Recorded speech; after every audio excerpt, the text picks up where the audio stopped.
Immediate return to peace through strength so that there will be no more chaos, no more destruction, and no more loss of precious American lives. Our country cannot survive with Joe Biden as commander-in-chief.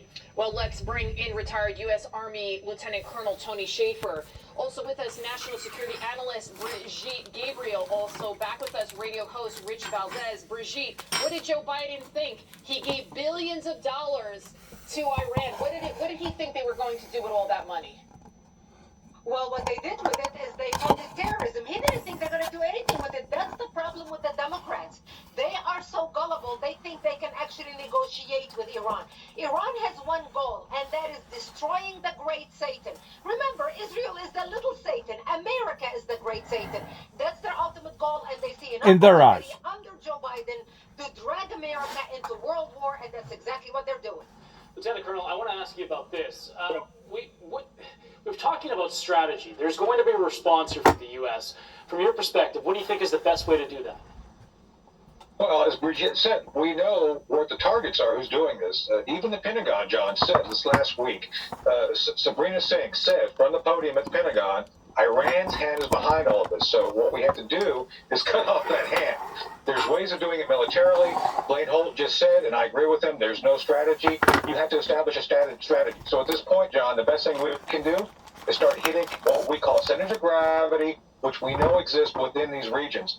Trump got it right. He got money, wants to money, was in Iraq soil. You have to cause the Iranians to pay a price for their treachery, and we need to start now. Rich Valdez, how concerned as Americans should we be that there could be an attack right here on U.S. soil? I think Americans have every reason to believe that an attack can happen. We have an open border with military-age men flying right through. And I just wanted to say, looking at this politically, when we look at what happened today, these three service members lost, this, I think, is a defining moment for Joe Biden. He's really going to have to figure out what he's going to do to respond. Otherwise, this might cost him the presidency. Yeah, there's so much on the line, too, right? I mean, what we've been seeing here.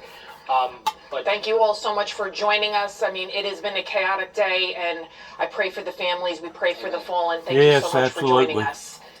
All right, that's going to do it here for our continuing coverage, but we appreciate you tuning in. I'm John Glasgow. And I'm Lydia Serrani. We've had a lot of news coverage, and of course, we'll bring you the latest here on Newsmax. You can follow latest developments as well on Newsmax.com. Trust and remember that God is with you in all ways, always. Again, let's pray for those killed, injured, as well as their families, that God gives them strength during this incredibly tragic time. Amen, yes.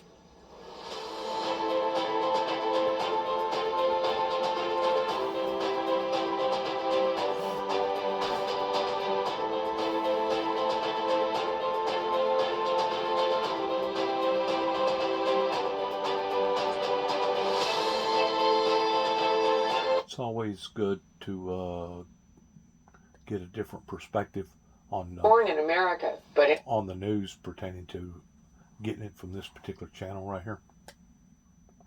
Joined the Israeli Defense Forces and later served as an advisor to Israel's Prime Minister. My interview with Caroline Glick starts right now.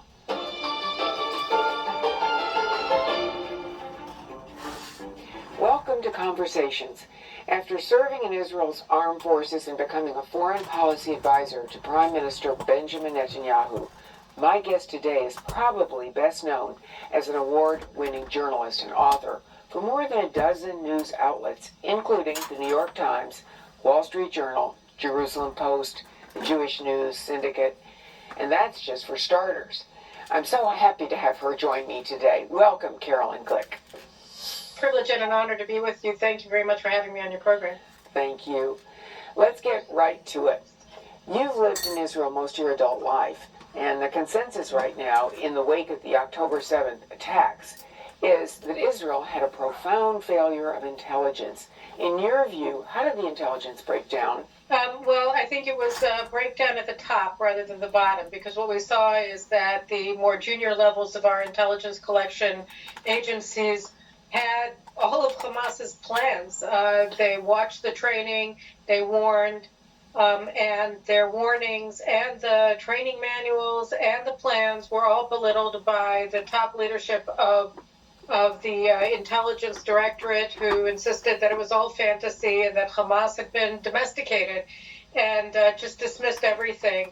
And I think that when you look at the motivations that guided the generals who made these egregious errors that at such great cost to the public, I think what we're seeing is the failure not only of a strategic concept that it's possible to domesticate jihadists who are sworn to your annihilation, but also of a whole idea that you have these ruling classes and these in our societies, whether in Europe, in the United States, and also in Israel, that want to see the world in a way that makes them that enables them to maintain their power. And so I think what we're seeing now is the collapse of an entire edifice of power in a way that has been wielded by a very elite class in the army and in other sectors of our society, and it came to a crashing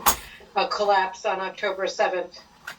You've called for the removal of top intelligence official Aaron Haliva.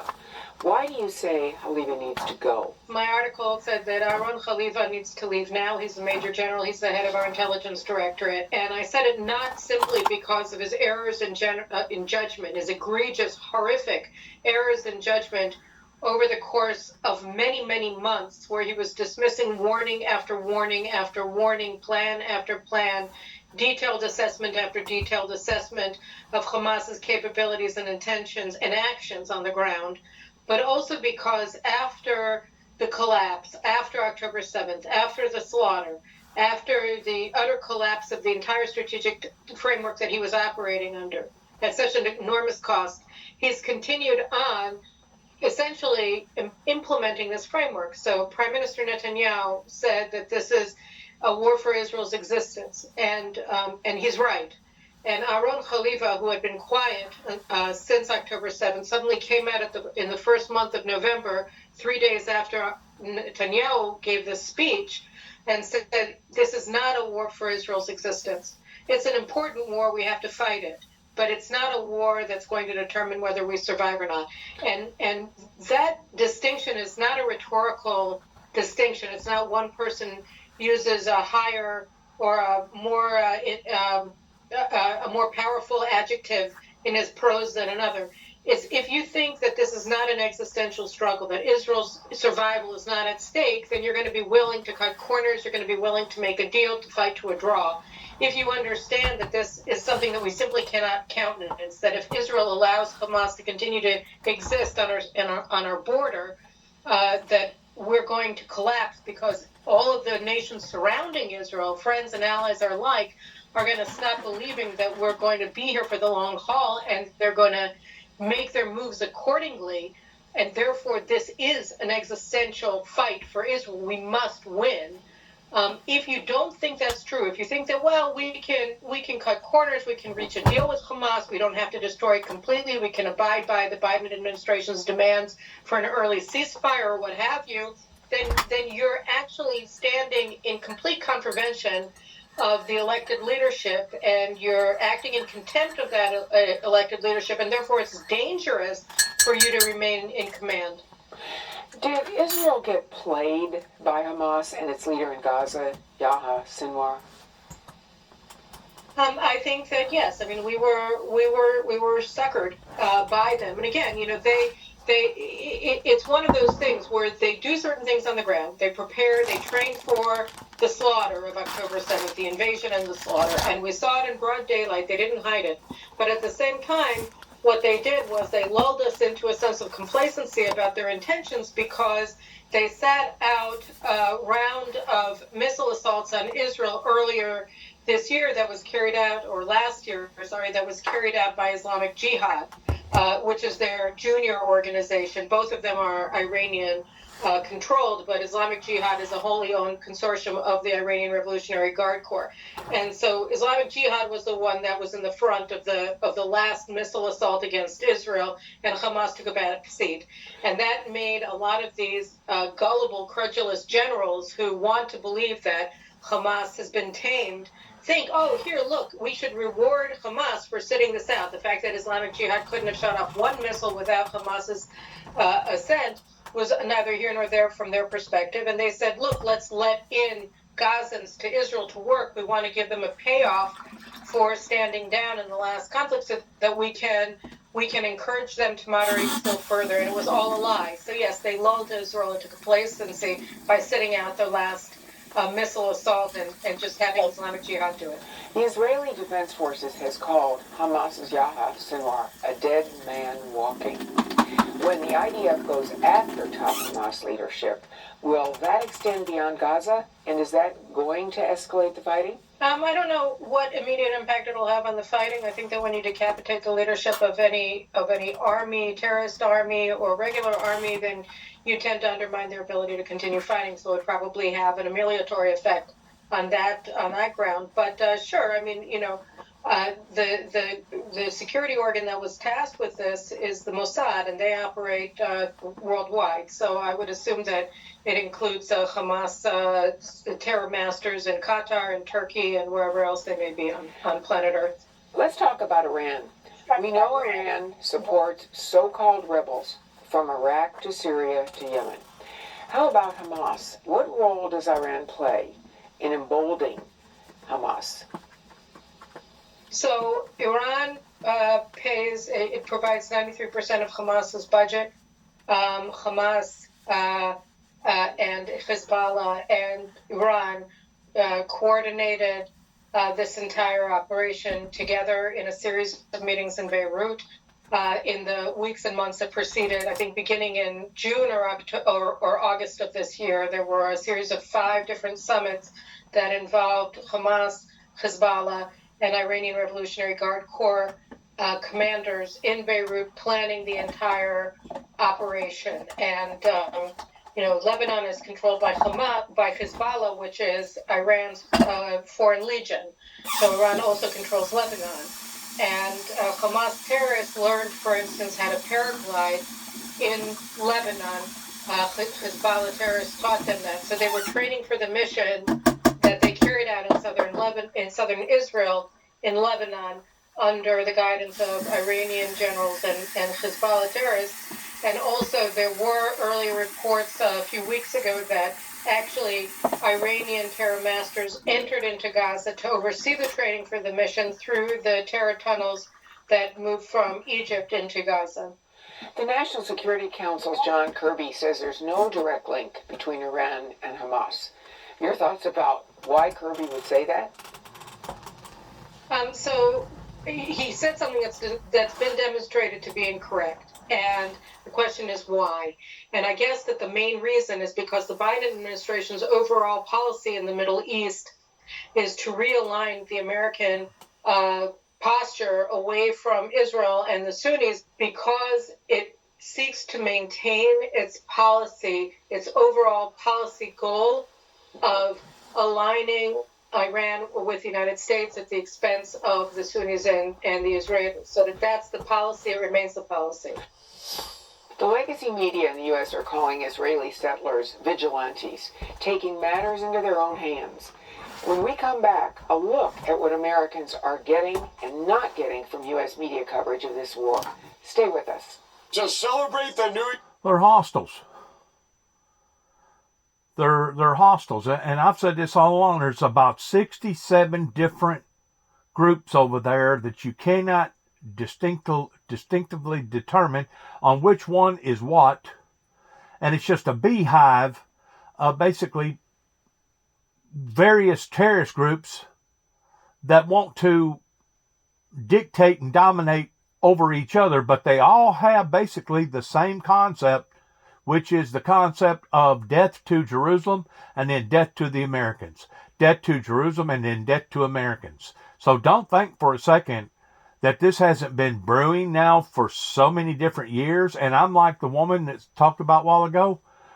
It reaches a very critical level with our high seniors of why didn't they observe this and see this coming And I realize, it's kind of like the little boy that cried wolf, that kept crying wolf. Well, he kept crying wolf. He's been saying he's going to come over here and kill us now for the past 25 years or 30 years or whatever, or past 1,000 years. We understand that you become callous to that, but there should have been tattletale signs somewhere that indicated that these people wasn't just talking the talk, that they was fixing to walk the walk.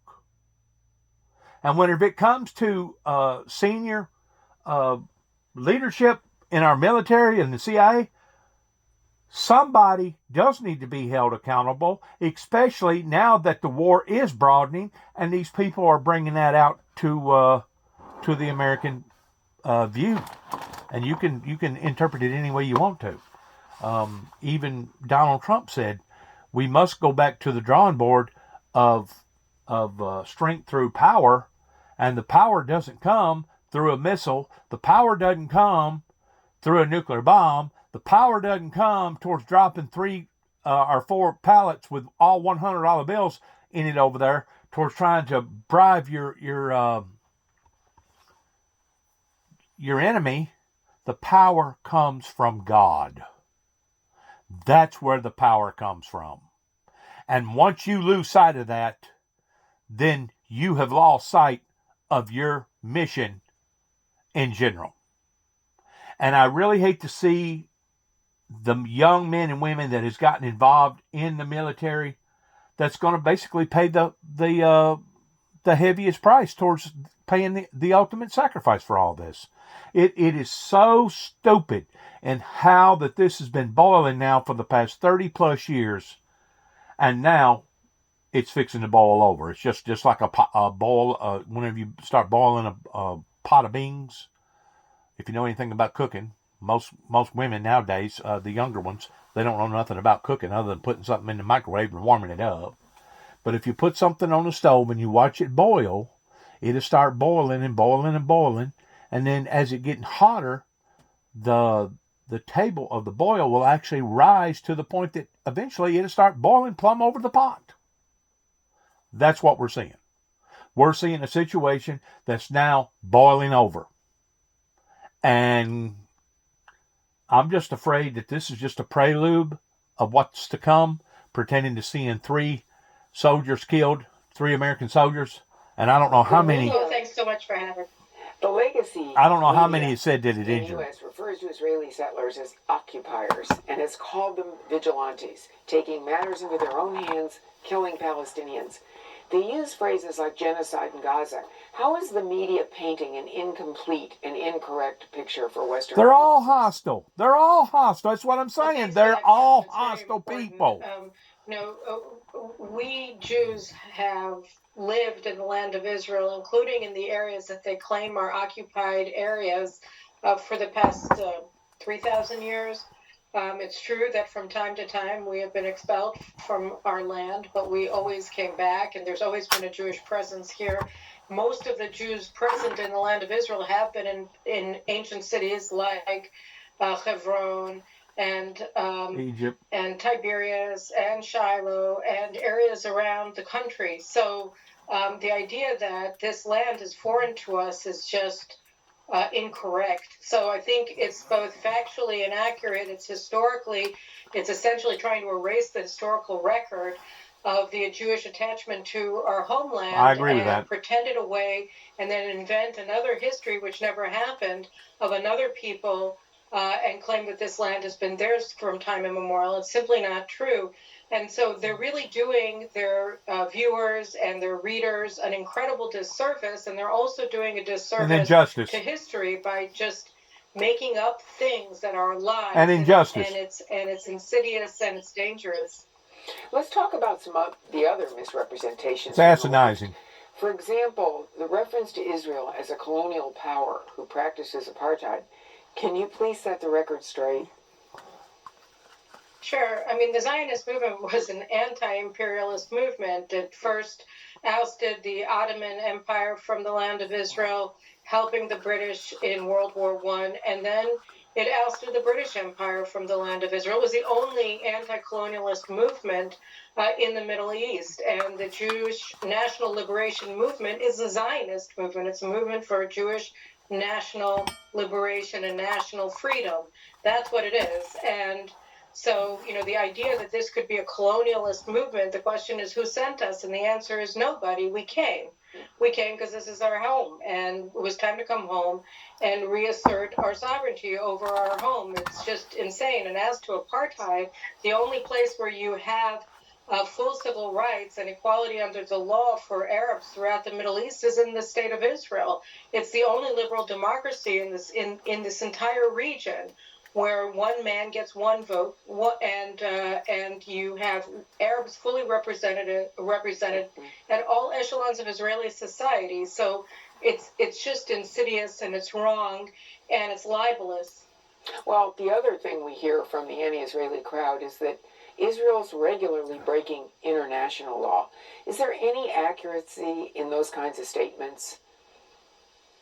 No, because what there is there's international law, as such as it is, which is actually more political than legal, but all the same, there are international laws that are implemented towards all nations in the world.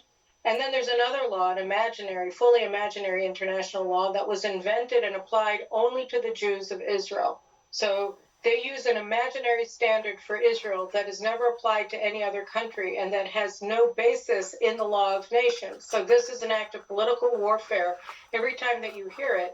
I mean, Israel assiduously asserts or acts in accordance with the law of nations all over the place. And one of the things that's most troubling about the rhetoric coming out of the Biden administration is that really since October 7th, President Biden and his senior advisors have been insisting that Israel must act in accordance with the law of nations, which is sort of like gaslighting, because of course we do as a matter of course. So when you're saying you must do what you were doing anyway, it's sort of this slander involved, because you're claiming that the party that you're insisting must do something right isn't already doing it, and we are.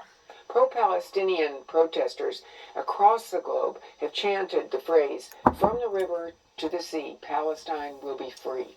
When asked about the meaning of that phrase, they claim it's innocuous.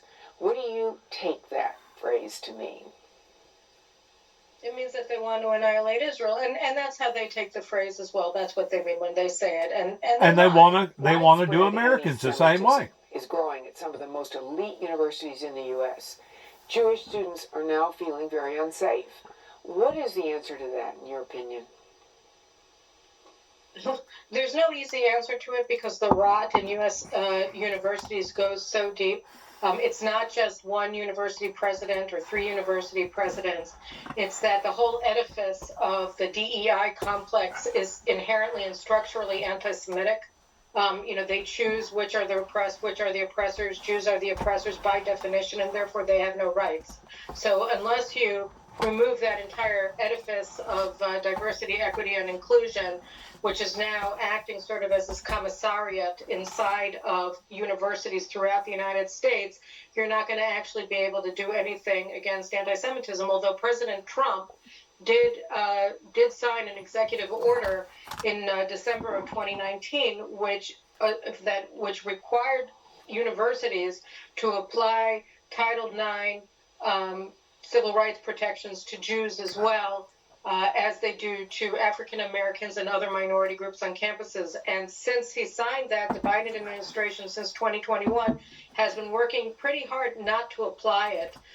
So they have to apply Trump's executive order and actually take action against specific campuses where you have complaints that are substantiated of anti-Semitic atmospheres and assaults against Jewish students. Coming up, what will the ultimate solution to the Mideast conflict be? Stick around. Last week, President Harris and I stood in the United States Capitol. What did he just say? The president has made bountiful gaffes, and they're now becoming legendary. Chris Plant takes an entertaining, no-holds-barred... We're in trouble.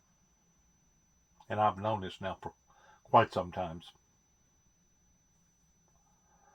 Information warfare, political warfare, psychological warfare.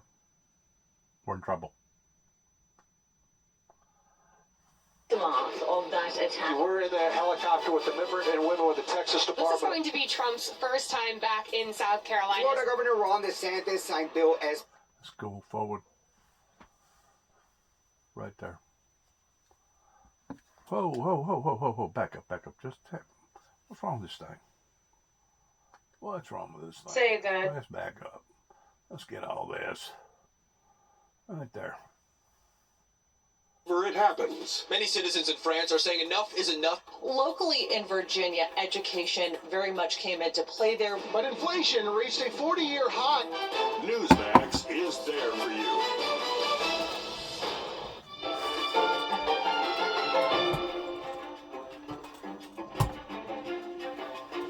Welcome back to Conversations. I'm speaking with Caroline Glick, Israeli-American journalist and former foreign policy advisor to Prime Minister Benjamin Netanyahu. You know, the Oslo Accords were signed during the Clinton presidency, and shortly after that, you served as coordinator of negotiations with the Palestinian Authority. Tell us about that. So it was an interesting time in Israeli history, and it was certainly an interesting time in my life. I was a young captain in the IDF, and I found myself suddenly at the fulcrum of strategic decision-making in Israel. And I have to say that there was a lot of blindness among the Israelis to what was actually happening with the Palestinians. They were breaching from the outset all of their commitments to Israel. They were not implementing their commitments on the ground in the territories. The Palestinian Authority was inherently corrupt. It was a kleptocracy, and they were engaging in and sponsoring and rewarding terrorism really from the outset. And the Israeli negotiators and our leaders, particularly Shimon Peres and Prime Minister at the time Yitzhak Rabin, they were sort of pulled into this process that they had placed a really big bet on at the outset, and once it went south and it wasn't working, and we started having suicide bombings for the first time in Israeli history, just as the Palestinian Authority was being formed by the PLO, they sort of doubled down because they didn't want to pay the political price for acknowledging failure, and that sort of launched us on this 30-year misadventure where our strategic decision-making has been hobbled by the fact that we're stuck with this terrorist organization, the PLO, that we empowered and that we gave land to, and that the United States continues to insist is moderate and can be trusted, even though they prove every single day that that's a lie. And right now they have a U.S.-trained and armed army in Judea and Samaria that can turn on Israeli forces and the 500,000 Israelis who live in Judea and Samaria at any moment. In your book, The Israeli Solution, a one-state plan for peace in the Middle East, you argue against the two-state solution. How would a one-state solution work, and will Palestinians ever accept it? You know, it's interesting. I wrote the book about 10 years ago, and as a response to the failed Arab Spring that brought the Muslim Brotherhood to power in Egypt and that brought civil war and really the genocide of the Sunnis in Syria, the Israeli Arabs started reassessing their relationship with Israel and decided that they wanted to integrate into Israeli society.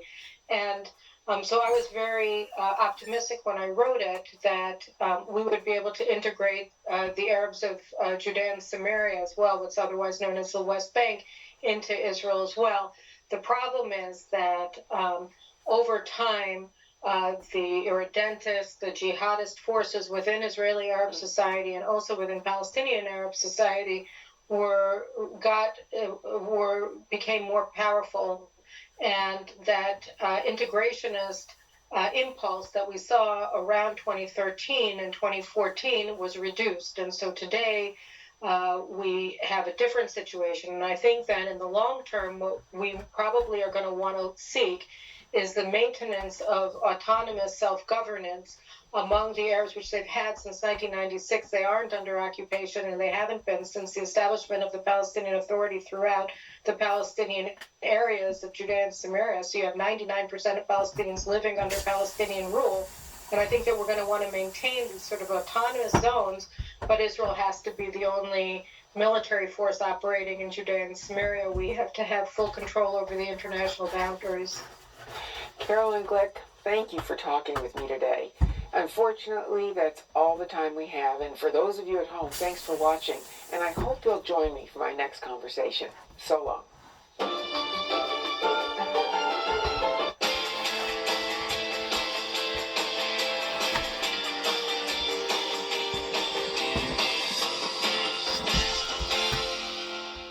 Well, hello, America. Welcome to Common Sense. I'm Wendy Bell. Just so we're all on the same page here in Crazy Town.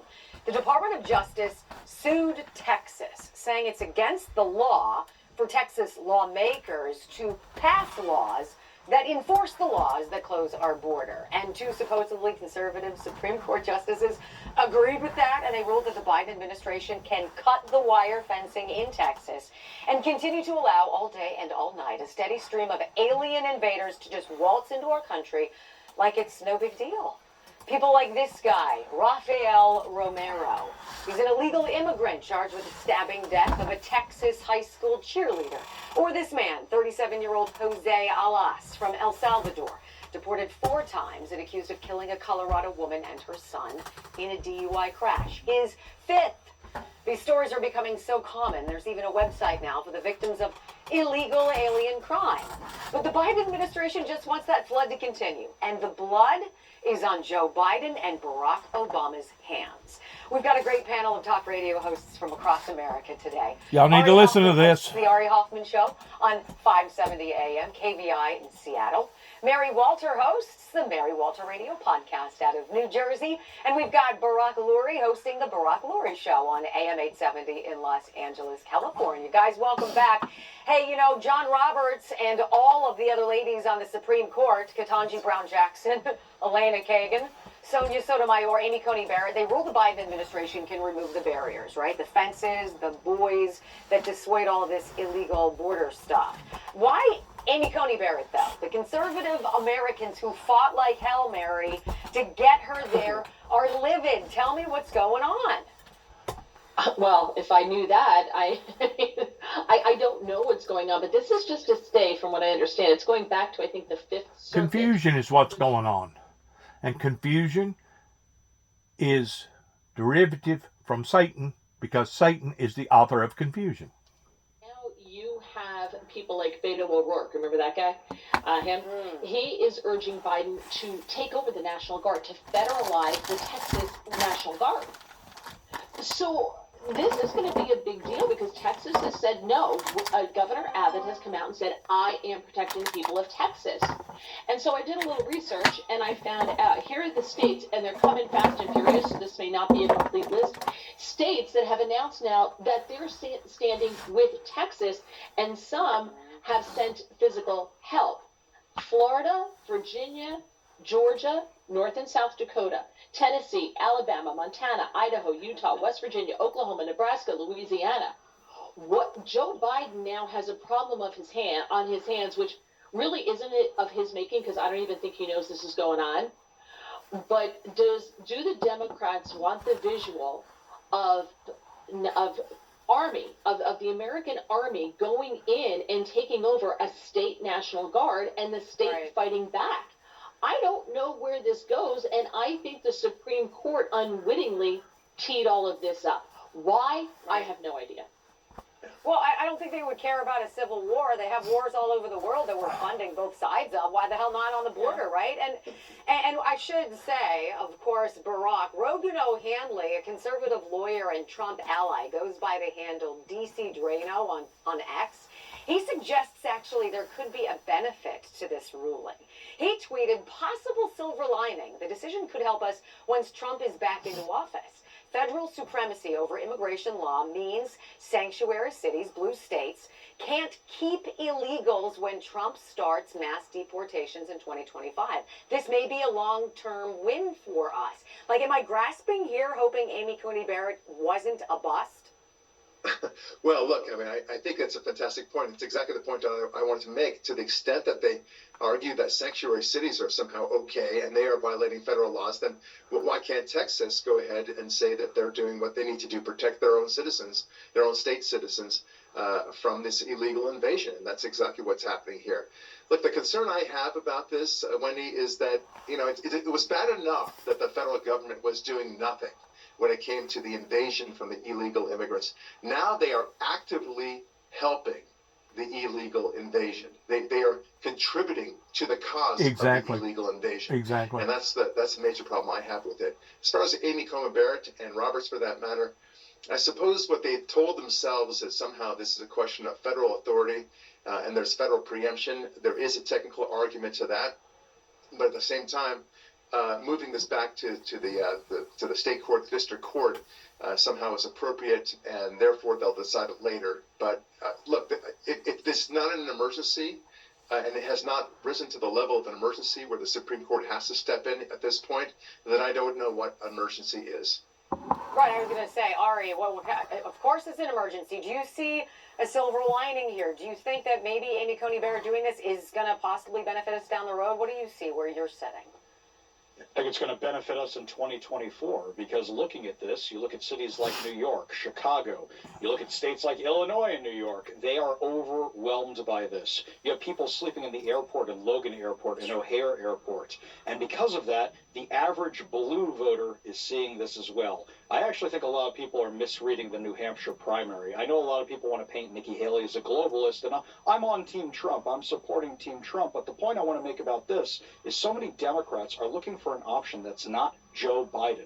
They're seeing his policies bite them in the butts in their own municipalities, in their blue areas, and they're saying no more of this. We'll vote for anybody, even a Republican, to not vote for Joe Biden. I think that Greg Abbott's policies of sending people on buses to Kamala Harris's house in Washington, D.C. and these other blue cities has been the most potent thing because it exposed that Joe Biden was doing the exact same thing.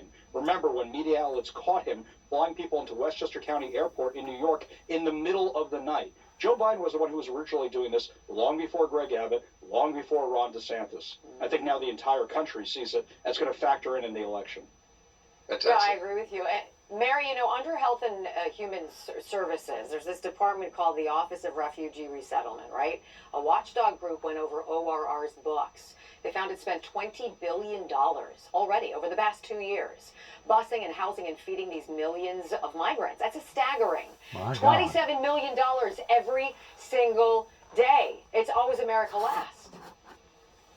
Right, and to Ari's point, so that's $20 billion that could have went to the homeless. That's $20 billion that could have went towards medical research. That's $20 billion that could have helped to advance our schools and our roads and our bridges. That's $20 billion that could have helped on our government not taking so much tax money from the actual labor force here in America, but instead you keep piling more and more and more upon the workload, and it's absolutely insane. It is insane in what is happening with our American government right now. That's what's going to, I think, impact this election greatly. We're constantly seeing now reporters talking to people in Chicago, and these people are all in minority neighborhoods. These are African Americans. These are Hispanics who have never voted Republican a day in their life. There's no one in their family who has ever voted Republican. And now they're saying, maybe doing the same thing over and over again isn't getting me the results I wanted. And now they're open to it. This is their tax dollars that's being used. And there's more tax dollars being used because we now know that the UN has a program that uses NGOs in South America, and they use American taxpayer dollars that we're sending to the UN to give these people refillable bank cards, debit cards, to help them on their travels along the way north. We're basically running a travel agency that is already prepaid. Where do you want to go? Sure, we'll fly you, we'll send you money. They come, they arrive. See what I'm saying about it being insane? It's absolutely insane. If what these people are talking about is in fact correct, it actually goes beyond being insane to the point of being a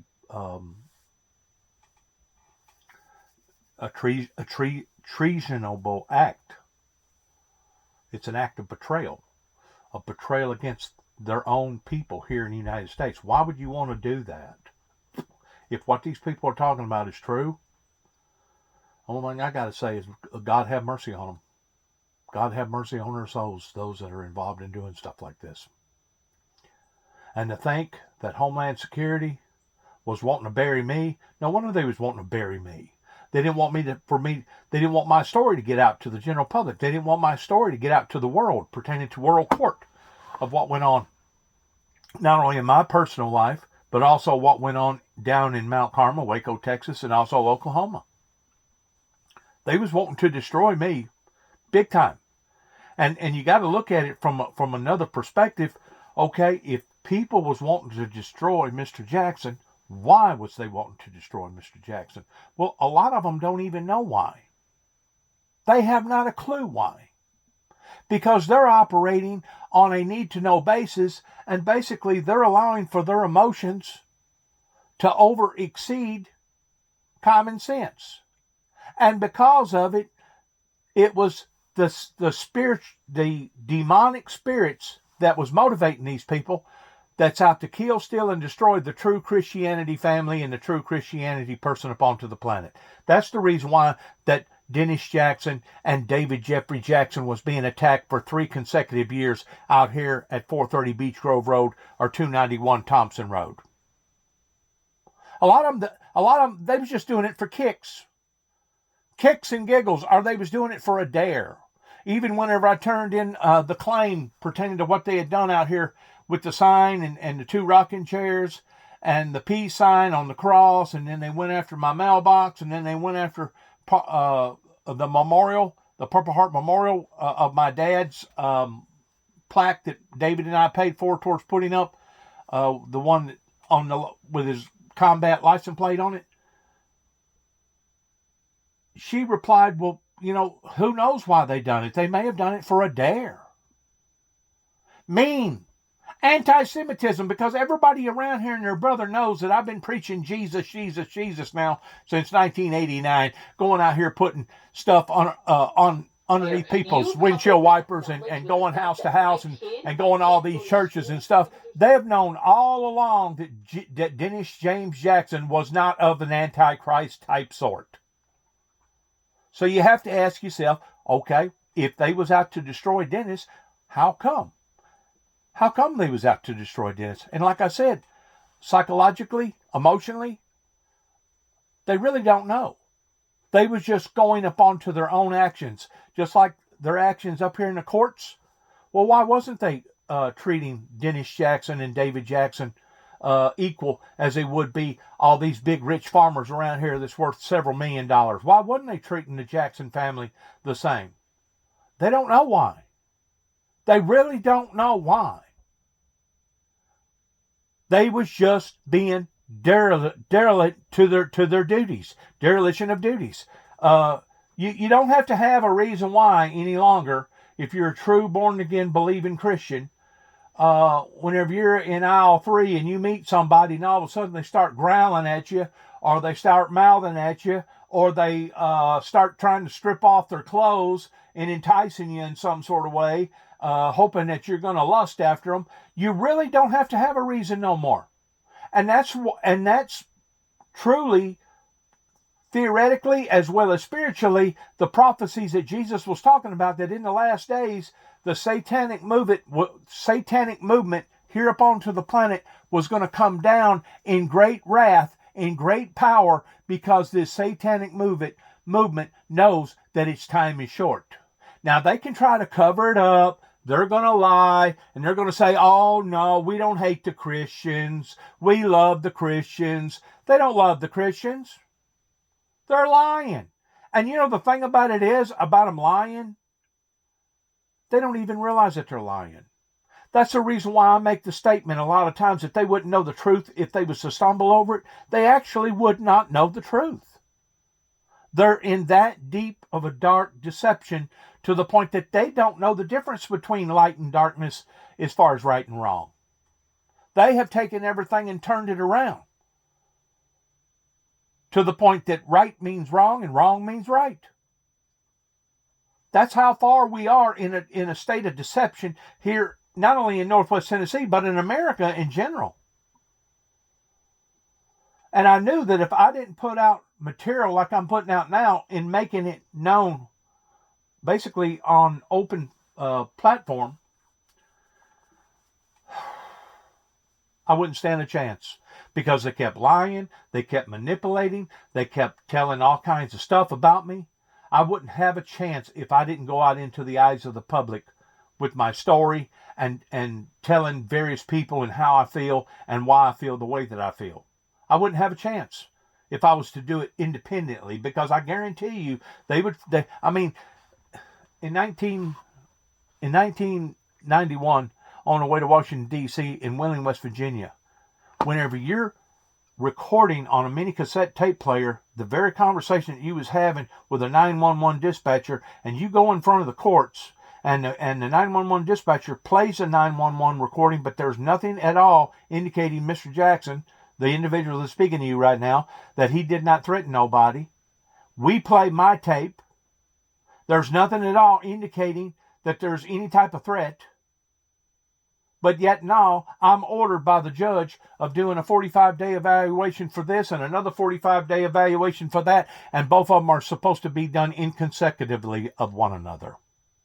And here I go to Butner, North Carolina from Wheeling, West Virginia on a private airline that took just about an hour to get there. A little over an hour to get there. They was dead set that they wanted to destroy me, even at the taxpayer's expense. How can you take a recording that's identical to the other recording and then have somebody on stage that's supposed to be sworn in telling the truth, the whole truth, nothing but the truth, that uses an excuse, well, it must have been a failure of equipment, Your Honor, and the honor basically eating that up, hook, line, and sinker. They knowed it was a lie. They know that I hadn't threatened nobody. I was on my way to Washington, D.C. to try to prevent of where we are right now, because they had went to war with the wrong people pertaining to Saddam Hussein, Desert Storm and Desert Shield. And I'm not saying that those wasn't some rootless people, and I'm not saying that those wasn't some mean people. I'm not saying that Saddam Hussein didn't deserve to get what he done, because as far as I'm concerned, he did. But they was not going after the true satanic Satan. Now, today, we're seeing all this stuff escalate, and it's got to do with biblical Bible prophecy. It's got to do with the Persian Empire. It's all got to do with the manifestations of prophecies coming true. And our government should have been well prepared for this. As many people as we got that studies the Bible every day, they should have been prepared for all this pertaining to the two witnesses and the red-haired heifer and the doomsday devil's duel and all the above. They should have been properly preparing for all this. Hamas terrorists, to support the Houthi rebels, to support all these terrorist groups that are shutting down bridges, that are shutting down freeways in cities like Seattle. You see it in New York, you see it in New Jersey, you see it all over the place. This is happening, and Democrats are silent. For the most part, the Democrats haven't said a word about any of this because they don't want to alienate any more voters, even if they're Hamas terrorist supporters. Right on. And Barack, I hear you. I know you've got a comment. Go for it. Look, the Democrats are so desperate at this point to create some sort of fictionalized horror show that's about to attack them one way or the other. I'd call this a red flag event, but I actually will call this a Jussie Smollett event. The Democrats have gone full Jussie Smollett, just inventing this situation so that they can declare that somehow horrific things are about to happen to them. Look, this is the I would call it the October surprise, but I would call the 2024 surprise at this point. They need to create this, and they are going to say that Trump will have more and more of this, and that somehow we are running headlong into a fascist state, and that we have to have Biden again in order to prevent this horrible situation. And just look at those pictures. So it's a wonder to me that they don't, that they have masks on. Obviously, they're doing so they can't be identified later on and eventually caught in the game that they're actually, in fact, Democrats and probably far lefties. Yeah, it's ridiculous. Mary, we've seen videos and photos of these guys doing so-called combat drills in Florida. I mean, they're trying to march, and they're like, they can't do it. It's so stupid, right? I mean, is it supposed to be this ridiculous? Or are we so used to being conned that we look at a bunch of guys all dressed alike and say, really? Really? I absolutely love this story. I am so glad we're talking about this. First of all, in their defense, Ari, have you ever tried to use the DC Metro? It's annoyingly complicated. You can't just walk out through those turnstiles because I've been caught there. You have to dig your card out and you got to rescan it in order to get out. So I defended them on that one, all right? Given that. I have no idea what these people stand for. I have no idea who they are. I'm not sure what they're supposed to be.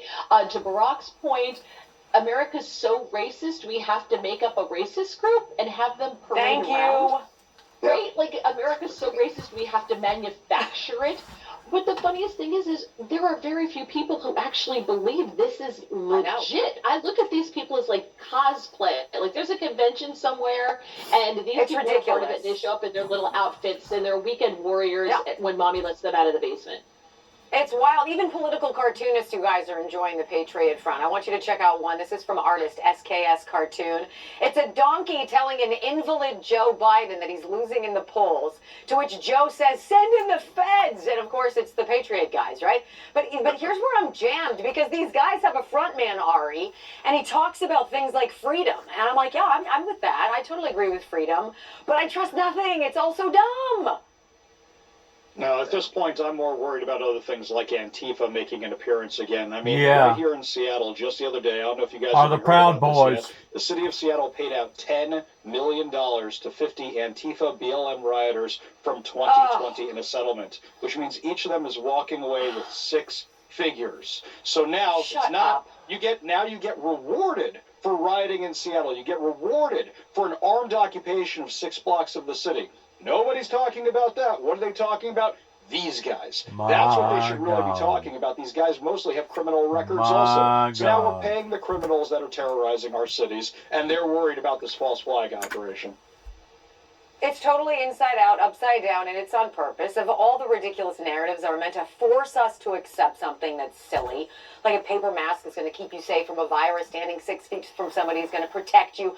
I should say, Barack, are Americans done being conned, or do Democrats still have one more trick up their sleeve before the election?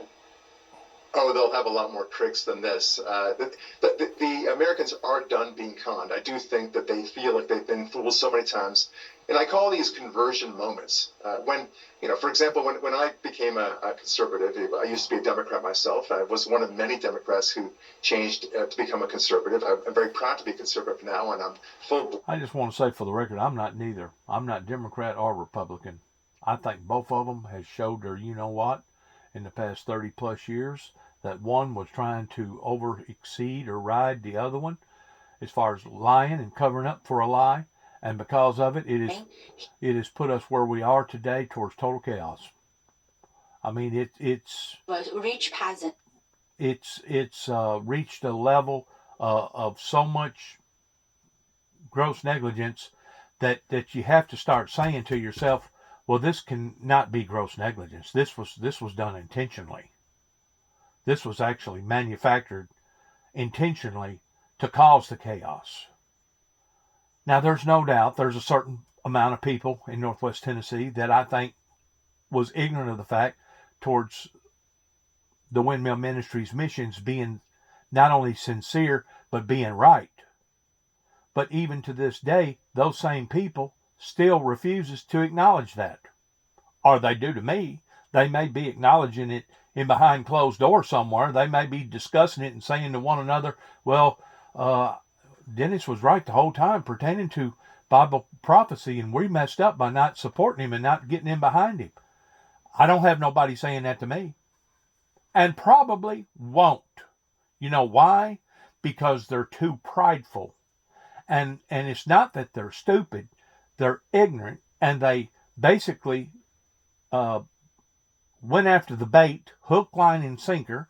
And now these same people, the elders, the older people that has put us in these positions, aren't going to be willing to admit to their wrongs. And I guess they're basically going to allow for the ship to go completely down before any of them are going to acknowledge of their own wrongdoings. That is so sad. It actually speaks volumes about a group of people that was trying to point their finger so desperately at me in so many different areas towards it was my fault, or I was a liar, or I was this, or I was that. And the whole time it wasn't about Dennis. Dennis was doing his job towards getting the message out there to the people as being the messenger. It just so happens they didn't like the message coming from the messenger, and because of it, they clammed up about it. They become stiff-necked. That's what the Bible talks about, is people being stiff-necked. Or they plugged their ears up. They didn't want to hear nothing about this Windmill Ministries missions guy that actually made a telephone call in 1983 to the White House pretending to he was going to be the one to meet the Antichrist, and before the poison arrow struck the flesh of his skin, that he was going to actually vanish or disappear, that every molecule in his body was instantaneously going to be changed from mortal to immortal in the twinkling of an eye. They didn't want to believe that. And not only did they not want to believe that, but they didn't want to register in honoring the fact that I would be willing to do that. Do you think that these people care about my life? The majority of them? Hell no. As I've said before, I could go down to the very streets. They got 2 stoplights in Kenton, Tennessee, and it wouldn't matter which one that I went to, and I pulled out a gun and put it in my face, or put it in my mouth, or put it against my temple, and threatened to shoot myself, they would probably, for the most part, not all of them, be applauding it and saying, yeah, go ahead. It's kind of like a suicide jumper that's in a big city somewhere, going to jump off of a high rise. The people that formigate around that suicide jumper could actually care less about what drove that suicide jumper to the extent of that person fixing to take his or her life. You know why they're all gathered up around there? For the thrill, for the excitement of it. In other words, they're being entertained by it. That's how gross that our society has become here in America, that we have allowed to get this gross. And I've said all along, whenever I started seeing Jerry Springer on TV, that my niece was working forward towards being a kind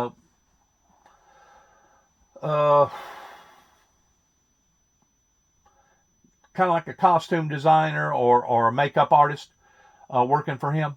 I said all along, that right there is going to be one of the tattletale signs that America has went bonkers.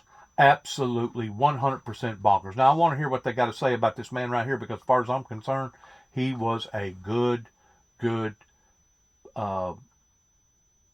person, especially once they got him out of office and they put him in the White House. What got him in trouble, I think, this is my opinion, is whenever he spoke up against the Desert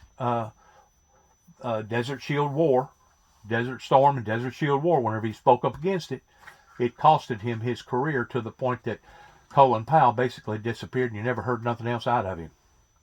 That's how they do you at the White House. People like me, they try to scorn me in the eyes of the general public by saying, well, this guy here, he's got a mental illness, and his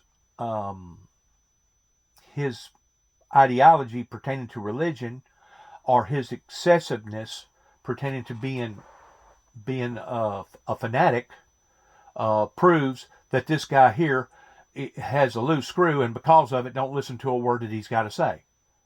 Or they do people like Colin Powell.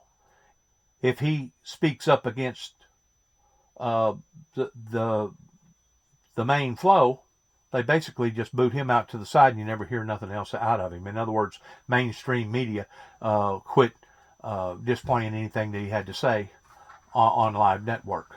That's the reason why, listen to me close, it was President Ford that made a statement, but he did not want it revealed until his death, that as far as he was concerned, America went down the wrong path with Desert Storm and Desert Shield. And the reason why that he didn't want that exposed to the general public while he was living, because he knew what he was dealing with from the inside. And because of it, he knew that he would actually be threatening his life by voicing his opinion about the Bush family or the Bush occult that has driven or drove us down this endless path of doom and gloom. Pay the moment you set foot. Now, I tried to look that up. I tried to Google that. Give or take probably about 2 months ago, and I couldn't find it nowhere. I couldn't find where they released information finally after Mr. Ford's death. You know, you got to go back like 20 or 30 years, or however long that's been since he died. But I tried to find that information on Google, and I never could find it. I guess it's been suppressed. Once more, the American people are not in control of Google, but Google is in control of the American people. Now, the next question is this: who's in control of Google? On the ground in Afghanistan or Iraq.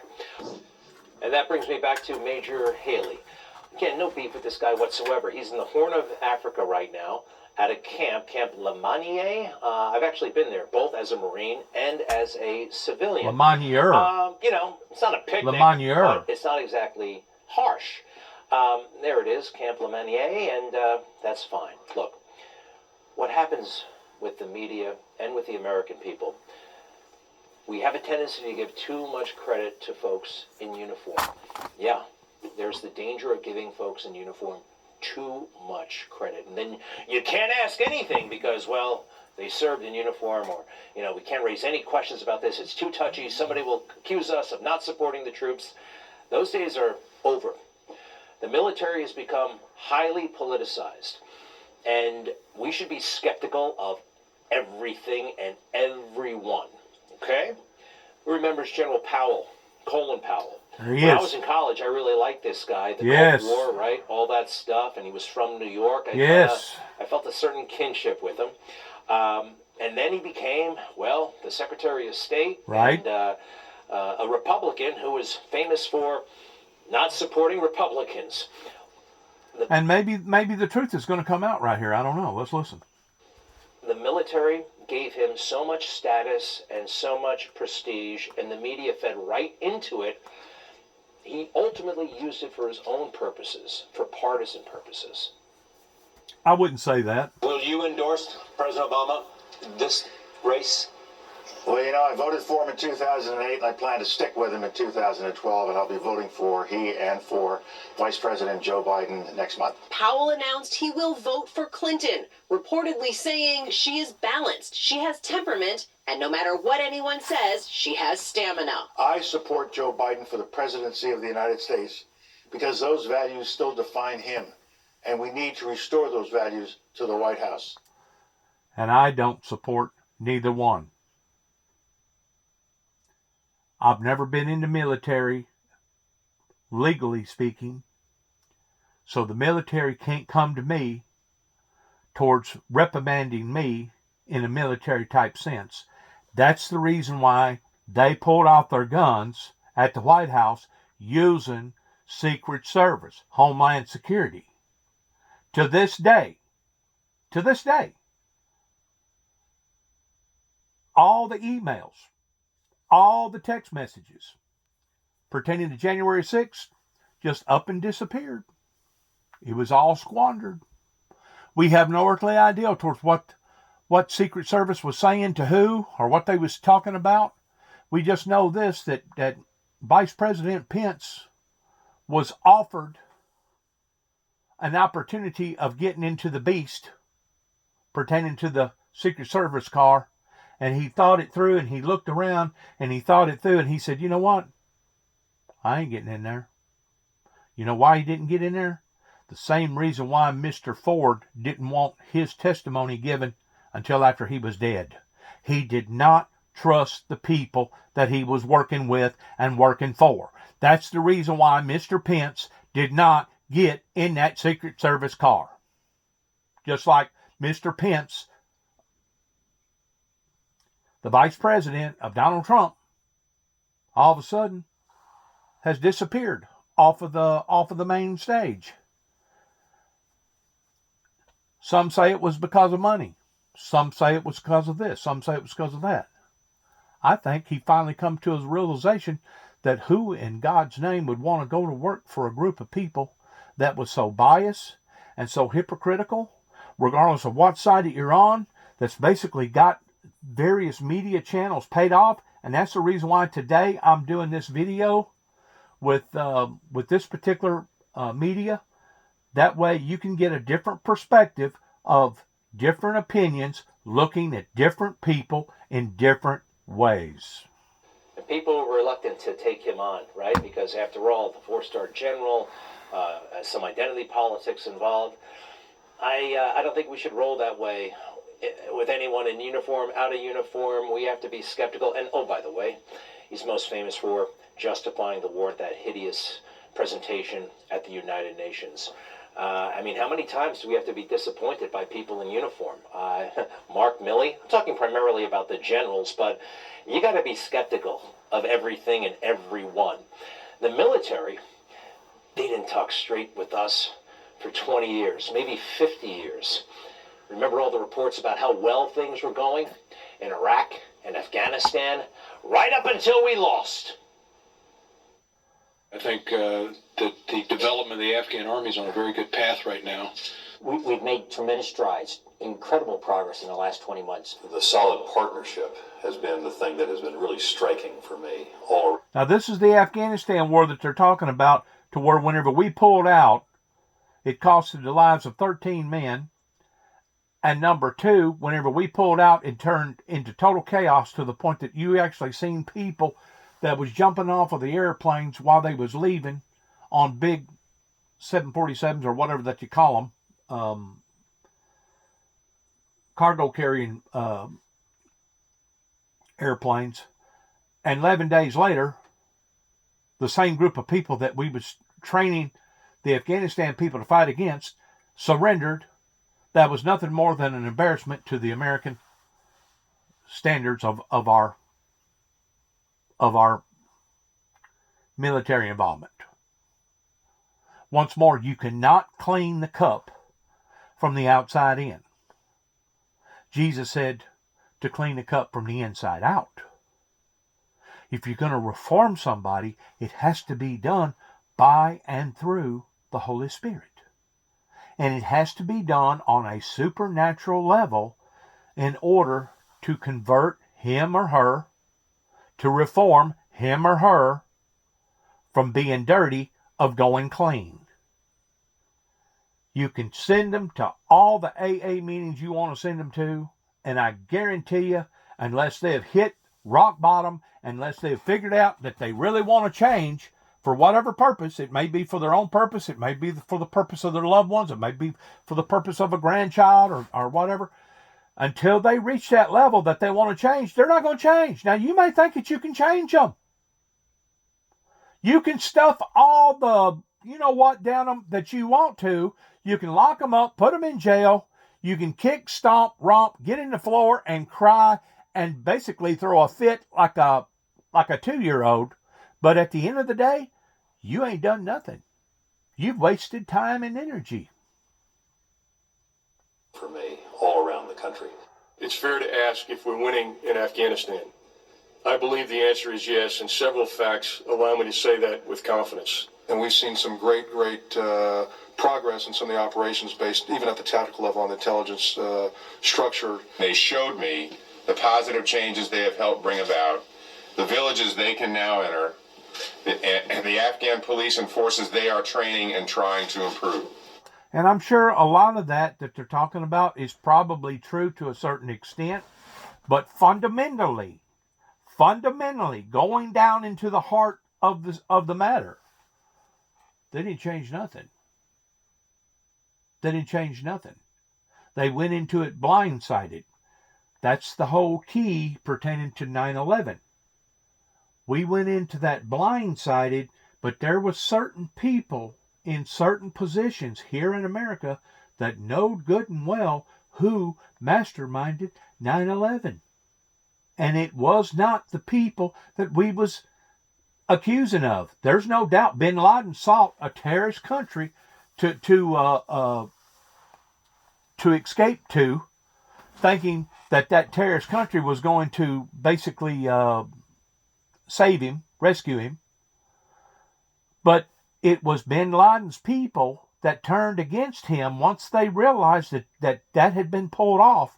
They had no other choice pertaining to their kingdomship over in Saudi Arabia other than to turn against their own and use him for an scapegoat. Because it was the Saudis that masterminded it and financed it. And we got FBI intel and CIA intel that can back that up. These are the very things that I've been talking about now for several years, that's now starting to come to the boiling point of it boiling over, involving the old Persian Empire over in the Middle East. That's one reason why that we spent so much time over there in various countries in trying to prevent the very thing that's now right at our doorsteps. Great. It was not so great, and they knew it, but they kept just spinning us, not being straight with us. And none of this, by the way, is Major Bill I disagree with that statement. I don't think it's kind of like the people that hate Christians. They don't really know why they hate them, and they'll tell you, no, we don't hate the Christians. But deep down inside, they'll come near helping a wicked, sinful person than they would a Christian, because something within their body, something within their mind, something within their whole demeanor pertaining to their soul is against Christianity. And you can see that whenever people turn on people for no reason. Like I said, you can meet them down on aisle 4, and all of a sudden you start having disruptions with somebody for no apparent cause. No cause at all. And what did Jesus say? Jesus said, let it be known in their law, for they hated me for no cause. And looking at it from that perspective, you pretty well get an idea that if they hated Jesus for no cause, they're going to hate us as born-again true Christians. They're going to hate us too as well.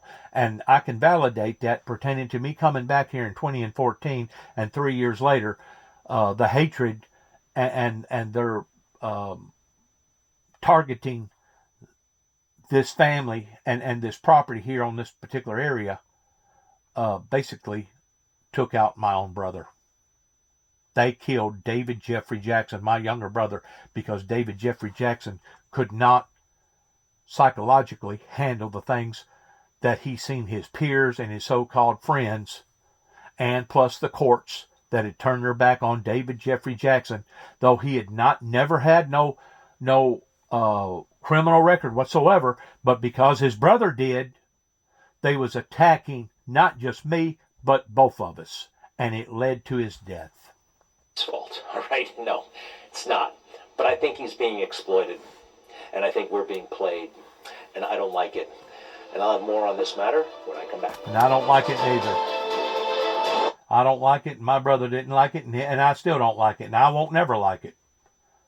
Just because we're supposed to love thy enemies pertaining to their souls don't mean that we have to love what the enemy has done to us that made them an enemy towards us to begin with. People's got to use a little bit of practicality pertaining to common sense whenever it comes to the Bible and interpreting it correctly. Yes, we're to love their souls. We're to love their souls. But we're not supposed to love the things that they have done to us that caused them to be an enemy against us to begin with. That would be a very, very foolish statement, number one. And number two, if that be the case, listen to me carefully. If that be the case, how come God and the holy angels and the Lord Jesus Christ made war with Lucifer and those that caused the division up in heaven to begin with? See what I'm saying? There's a reason why that war, that spiritual warfare happened up in heaven that's still happening to this day. Because Satan has not yet been imprisoned and the demonic forces has not been placed in a torment of hell where they're supposed to be. It does say that there's various tormented wicked spirits that's going to be loosed here upon to the planet that's going to be allowed to do certain things in the last days. basically it's going to be part of God's wrath. It's going to be released upon the mankind in the last days. It does talk about that. But we know that Lucifer is still at large. And I'm talking about the real Antichrist Lucifer that started all this to begin with. That was the perpetrator that entered into my dad again and again and again towards abusing his family. And you know, you can look at it in the aspect, I try to tone it down a little bit by saying, well, my father had post-traumatic stress disorder coming out of World War II, and probably he did.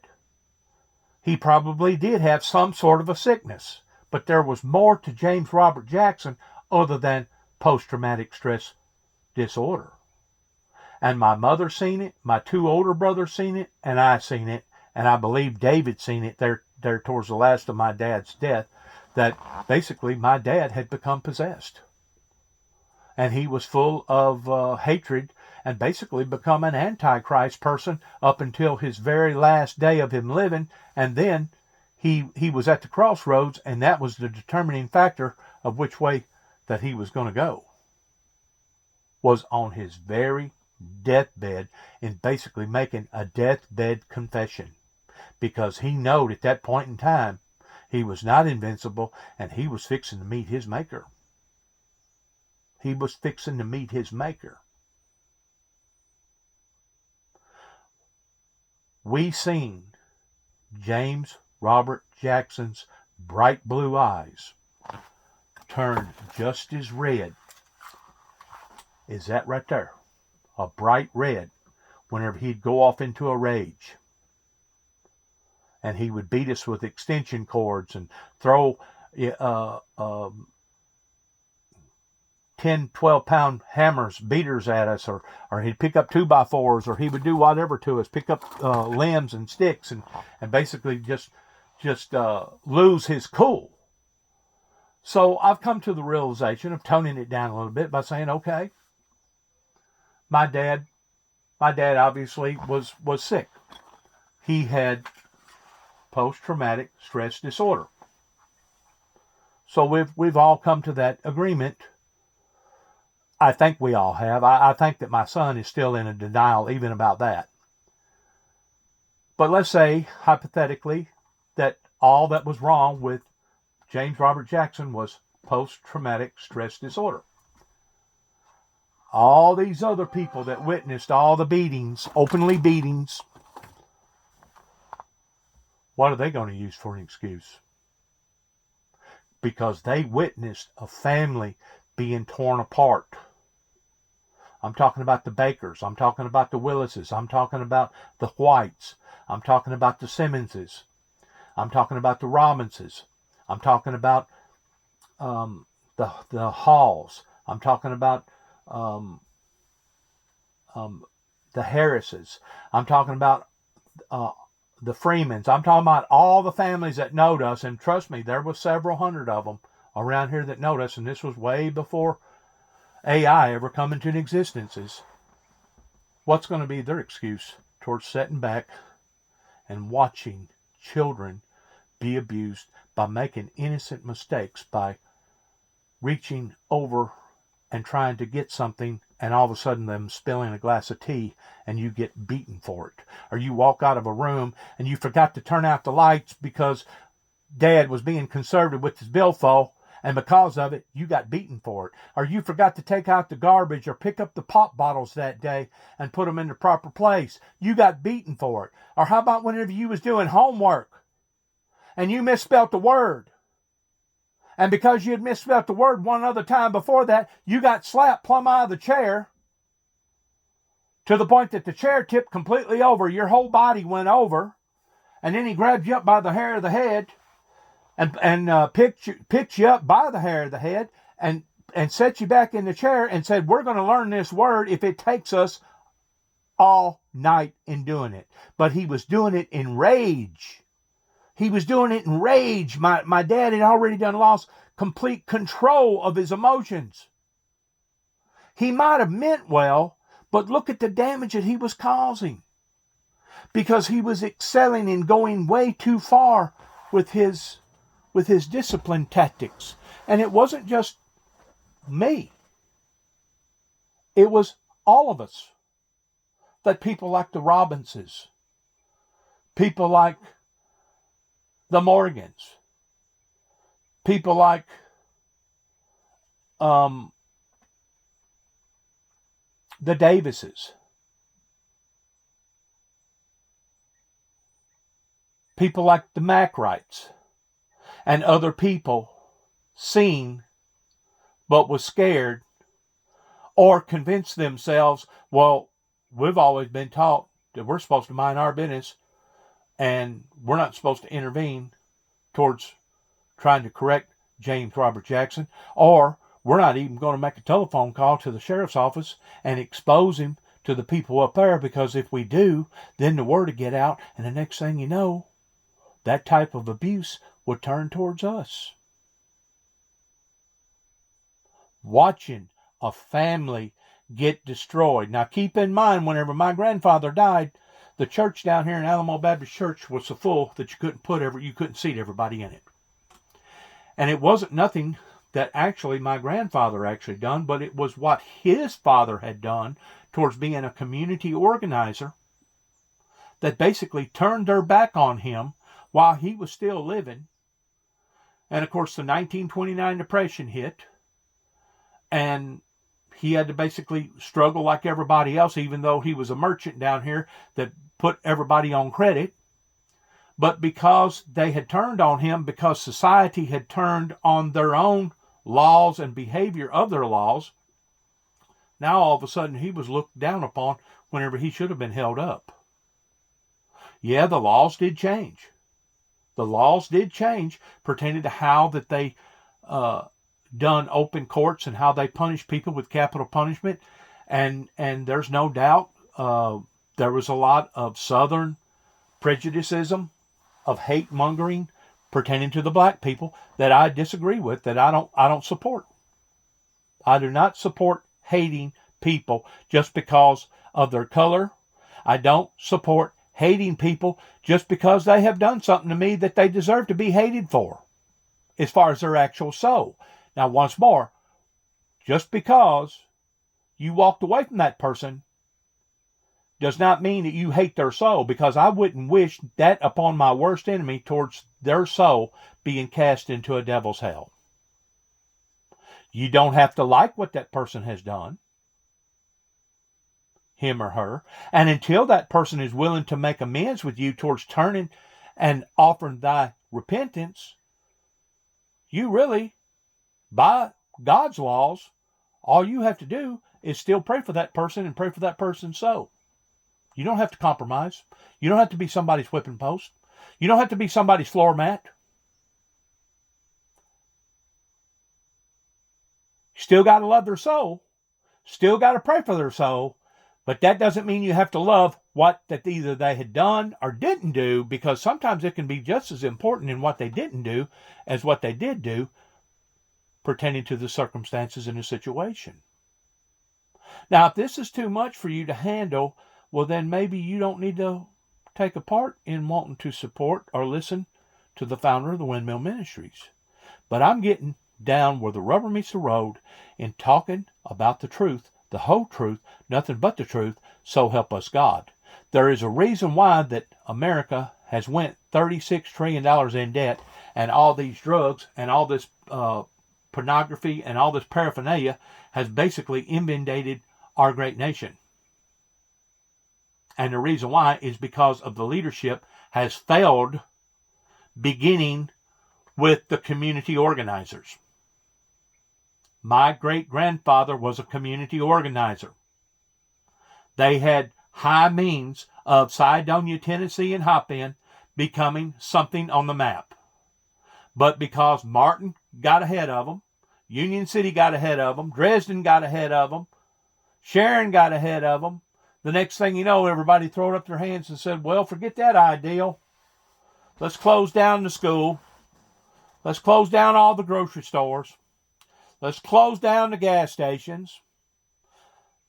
Let's close down the mall bell telephone system, and let's close down the post office. That way, Cydonia changed from being corporated to incorporated. Because it was just a matter of time before Cydonia was probably going to have its own watering system. It was probably just a matter of time before Cydonia was going to have its own garbage delivery system. But those dreams got knocked in the head. And it wasn't just the fact that the towns merged towards growing quicker than Cydonia, but it was the fact that the laws got changed, and now all of a sudden, instead of looking up to somebody that was trying to protect them and organize their community in a proper way, pertaining to my great-grandfather, now all of a sudden, we was supposed to look down at them. Now all of a sudden, we was supposed to be ashamed of him because of the way that they was demonstrating their laws in the way that they was doing it. Now that's the fact. And it just didn't happen to my great-grandfather, but it's probably happened to many other great-grandfathers out there of people that if they get to studying their genealogy, regardless whether they be from the south or be from the north, probably not so much out west because out there hadn't been established yet, but if you really get to looking at your genealogy towards what actually happened right during before the Civil War versus the 1929 Depression. Some people call it the 1931 Depression or 32 Depression. But if you get to looking at the facts, you'll see where a lot of things changed here in America, especially after World War I, pertaining to our courts, pertaining to the way that our courts handle things and do things, which I agree that when it comes to capital punishment, it don't need to be done openly, kind of like the person I was talking about a while ago that's going to jump off the high-rise roof to commit suicide, because you got so many people out there that are not going to be grieving-stricken over that individual, that something obviously has pushed him or her to the point that they're actually attempting to do something like that. But you got a society that's basically the same type of society that they made it against the law towards having freak shows in America. They didn't actually change society in society taking pleasure in other people's misery, but what they did do is outlaw freak shows pertaining to carnivals that was going around from place to place that people was being entertained by. We're still dealing with a very, very sick society over here in America, my friends. We're still dealing with a very, very sick and wicked society over there in the Middle East. We're still dealing with sick and evil, demonic people all over this planet. And until we're willing to look at the truth, the whole truth and nothing but the truth, regardless whether it may hurt a little bit, it may sting a little bit, regardless whether it may step on a few people's toes, you'll never correct the problems, not only in America, but throughout the planet, until you're willing to look yourself in the mirror, and this includes me, I'm not exempt, and then act according to what you're looking at. Life got hard. Michael couldn't hear loud noises. He couldn't be in crowds. Life had passed him by for the year that he was gone, and the transition was tough. Well, a couple of things here. I looked at our most recent book, and Michael has mentioned plenty, but the only mention of PTSD, post-traumatic stress, is hers. When she had to endure after she had to go to some funerals, which I guess can be rough, but after a shooting, she went to funerals of people she did not know. Nothing about Michael and his issues. I don't know, folks. I don't know. I don't think it's sincere. Do you? And what's up with her and names? After we started dating, I looked at him one day and said, "What's your name?" "You know it's Bill," he said, puzzled. "You just don't look like a Bill. What's your whole name?" "William Michael." From that point on, I started calling him Michael, and all my friends did the same. Married life, you're always getting told what to do, and the name as well? He wasn't talking about married. She wasn't talking about married life. She was talking about dating life. For some reason, people still want to criticize, analyze, desensitize, and demonize people over stupid stuff. And as far as I'm concerned, what this individual's doing right now is criticizing somebody over nitpicky, trivial stuff that really don't make no difference whether or not she called him Bill or Michael or Bob. She must have cared about the man because she wound up marrying him. It's got to the point that it's absolutely unreasonable in seeing how people are responding and reacting to various people that's in the limelight. This is another area right here.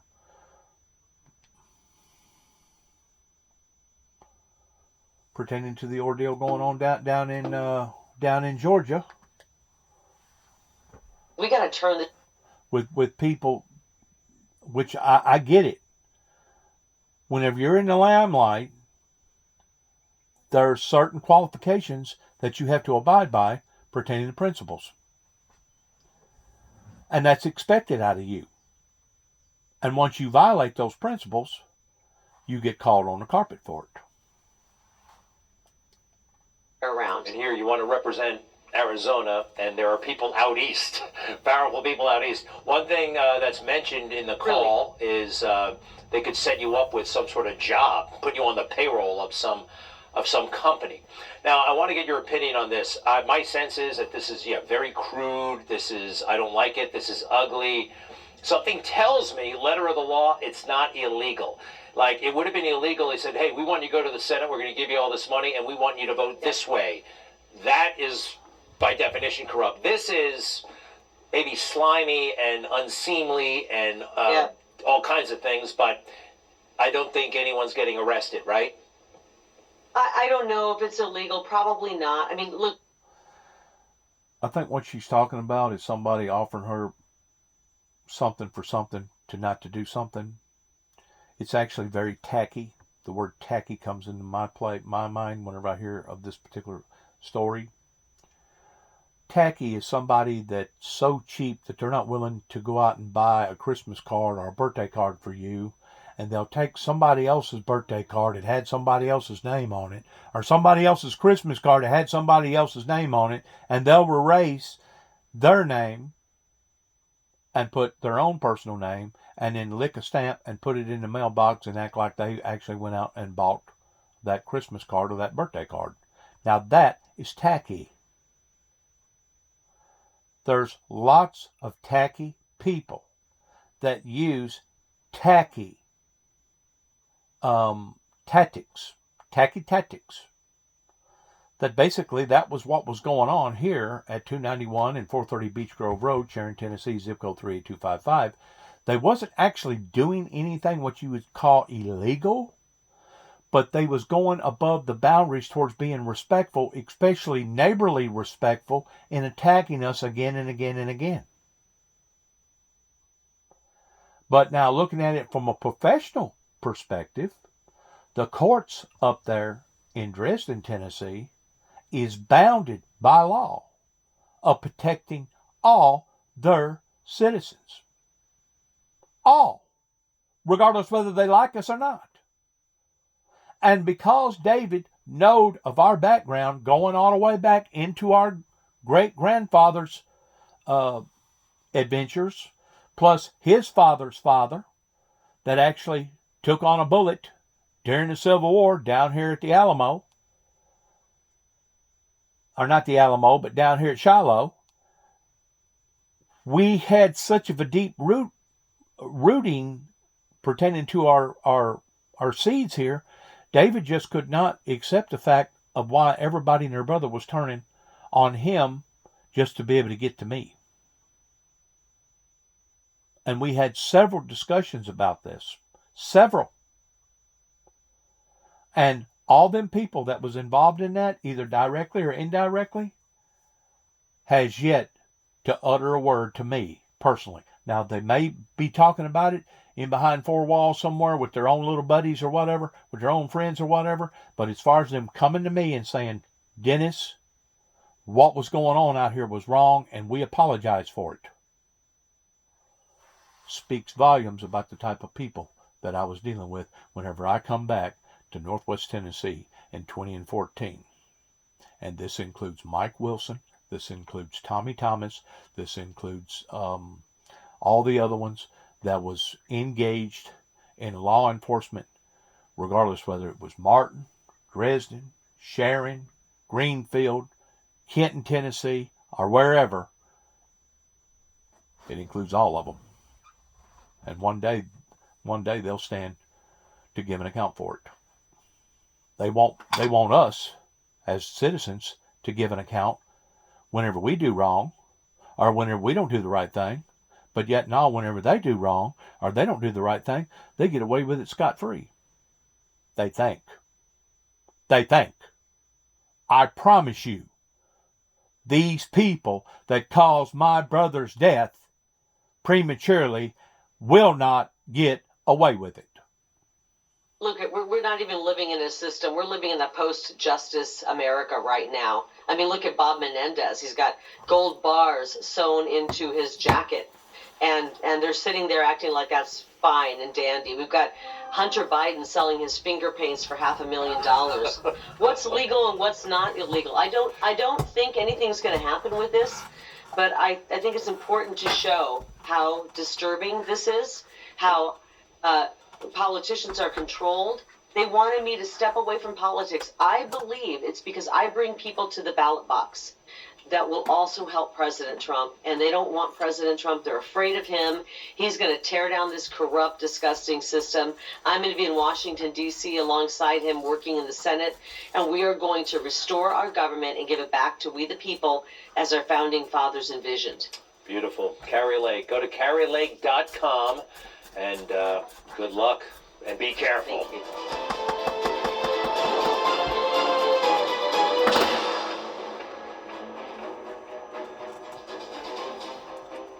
That sounds a lot easier said than done, that's for sure. Sounds a lot easier said than done, that's for sure. Sounds a lot easier said than done, that's for sure. But we do need motivators out there. We do need people with good, stern, sound ideals, visionary people. We need people that's willing to step up to the plate, get their hands out of their hip pockets, and stand up and be voice for us in what we need to do and what we don't need to do. And to be quite honest with you, I have yet to hear either the Democrat Party or the Republican Party in discussing in how we are going to work our way out of this indebtedness, much less how that we are going to get out of all the other problems that we're involved in right now, from the border illegal immigrations to children not being taught right in school. Or not being taught at all. Find everything wrong with somebody else, but they will not look inside and ever admit that they could be wrong themselves. Let me back this up.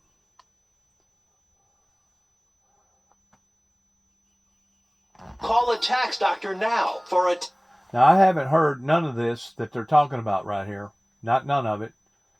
With Nixon. But I got an opinion about him. With Nixon. I think Nixon roughed up some feathers whenever Nixon decided that Nixon was going to side with the American farmer, especially the American milk farmer. And because Nixon done what he done with the American farmers, plus whenever Nixon was basically against the Vietnam War, that's whenever they set him up in making him look like a crook. And I'm not saying that certain people within his cabinet members wasn't crooks, because I'm sure they was. Because, boy, don't they jump on the wagon. Don't think for a second that they won't circle the wagon. But that's where Nixon messed up by not keeping an eye on all of them. And it's difficult to do that because, I mean, whenever you're talking about a cabinet, you're talking about probably, 300 or 400 people. that's siding up with that presidency. And it's difficult to keep up with everybody towards what they're doing, what they're not supposed to be doing. And I'm pretty sure there were some certain people in Nixon's circle, just like all the other presidencies, that wasn't doing what they're supposed to be doing. And they brought it up, and they was going to hold Nixon accountable. Listen to what he's got to say here.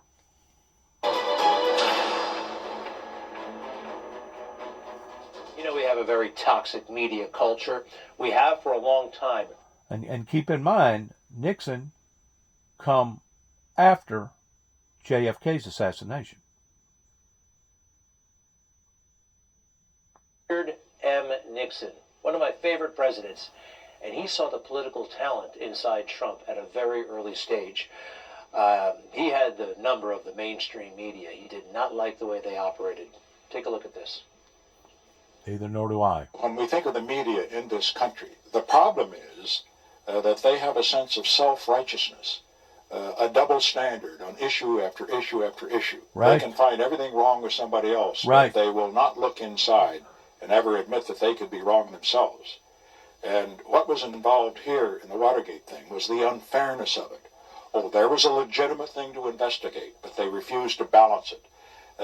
They allowed their advocacy to get ahead of their reporting, which is their job to do. You know, the media is always talking about the imperial presidency, the power of the imperial presidency. I think we ought to hear a little bit of discussion of the imperial media and its power. You see, presidential power is limited by the courts, limited by the Congress. The media's power is unlimited. It's true. Just like Homeland Security protecting the Secret Service. They don't just protect the President of the United States, but they protect other diplomats that come over here just as well, even though they might not be either liked or they may not even be our ally.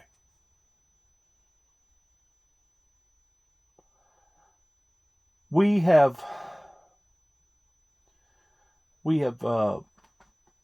jumped ahead of ourselves, and I've used this illustration before towards basically getting a cart in front of the horse whenever it comes to trying to do things on a global market, a global stance because of the computer.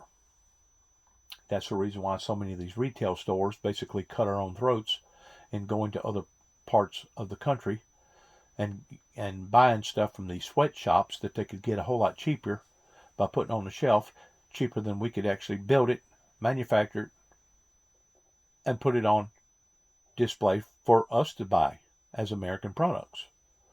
And because of it, it has caused a ripple effect in the labor forces pertaining to all these factories that used to have 200 and 300 people, maybe 400 or 500 people. Some of them may have had 2 shifts instead of 1. That now is closed down. That Donald Trump said in his first presidency, whenever he was flying over them, they looked like tombstones. Empty, abandoned tombstones. And the reason why it reminded him of tombstones is because of the death that was caused because of them. And the death is the labor force that has basically been overrun by your conglomerates. I'm going to leave this here at that. I thought that this was going to be a good ending point pertaining to this particular social media platform video. I just want to say that if there's ever come a time that the American people really, especially the church people, you keep in mind there's only one Jesus Christ. There's only one Lord and Savior. There's only one person that was recorded of doing all them miracles, that rose from the grave, that now sits upon the right hand of the Father, making intercession prayer for all of us, for if and when we sin. But if we do not unite and come together as an entity, as a living entity, regardless whether it's a Christian entity or a non-Christian entity, if we do not pull together in seeing all the disruptions and all the attacks, all the invasions, I just don't think America's going to survive very much longer. That's not a prediction. That's an actual statement of what I'm analyzing and seeing with my own two eyes, along with nobody writing, calling, or coming by 291 Thompson Road and sharing their feelings or their condolences pertaining to everything that I've been putting out to the public now for the past 3 or 4 years in public domain. And that, yes, includes the courts. That includes the so-called professional people that obviously thought that this was some sort of a game, to the extent that they wanted to brush it off as in something was wrong with the individual that's talking to you right now, or that I was doing it for the wrong purposes or the wrong causes, the wrong motives.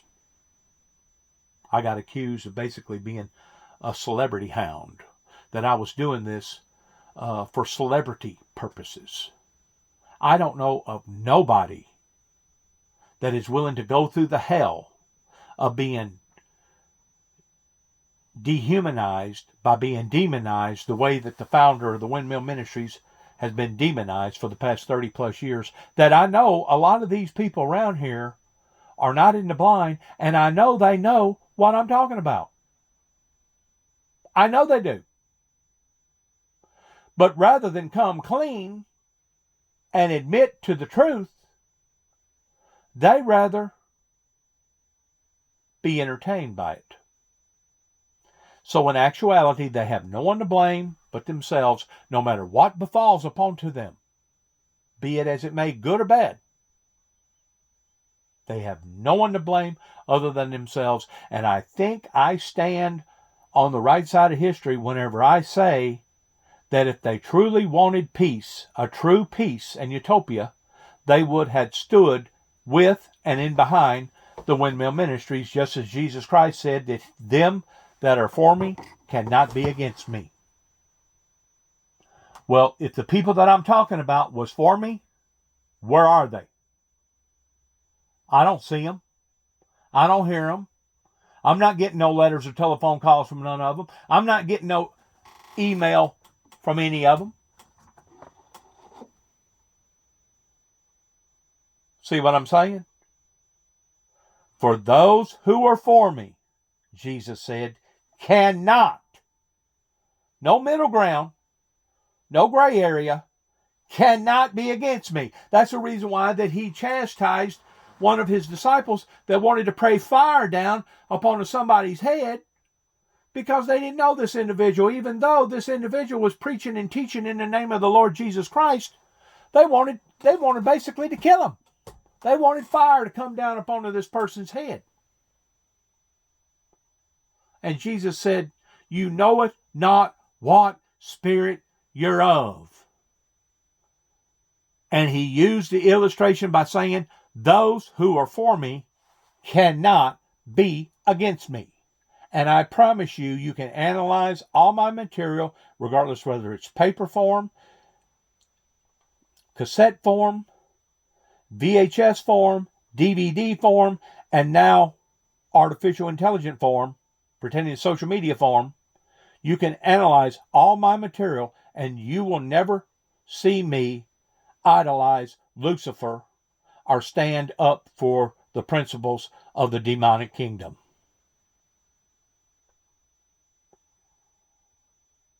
So all that false information, all them lies, was nothing but lies that wanted to tear down and destroy the founder's mission coming from the Heavenly Father in the Windmill Ministries missions. That's a fact. I can prove it. I'll one day, whenever I enter into the kingdom of God, hopefully I'll be eligible to enter into the kingdom of God through the grace and the teachings of the Lord Jesus Christ. And that will be my presentation on Judgment Day of all these people that have either known me directly or indirectly. And this includes people in Kentucky. This includes people in Oklahoma. This includes people in Texas. This includes people in Atlanta, Georgia. This includes people in Eastern Tennessee, Middle Tennessee, and Western Tennessee. This includes all the above.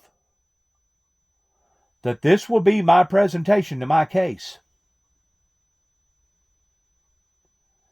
And if I can validate it, in which I know that I can because I got proof of it, what are they going to say? Just like the analogy that I used a while ago towards my father being sick, towards having post-traumatic stress disorder. Maybe he did. Maybe it was a form of sickness that come from the things that he experienced during World War II whenever, I guess it was a hand grenade. I don't know. It may have been something else that blowed up that basically killed his best buddy to the point that he was having to wear his best buddy on his own clothing. That guy's fiance had a relationship with Dad afterwards, of some letters that went back and forth. But what's these people's excuse that sit idly by and watch the family being torn apart? From the Stoneses to the Jacobses to the Cobles to the Woodruffs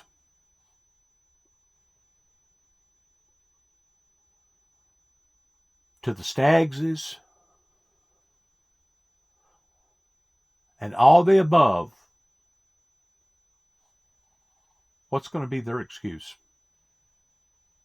The Mixons, the Coopers. What's going to be their excuse? Are they going to be able to rightfully say, well, I had post-traumatic stress disorder, and that's the reason why we didn't make a telephone call or try to intervene in what James Robert Jackson was actually doing to his family? There's such thing as generation curses.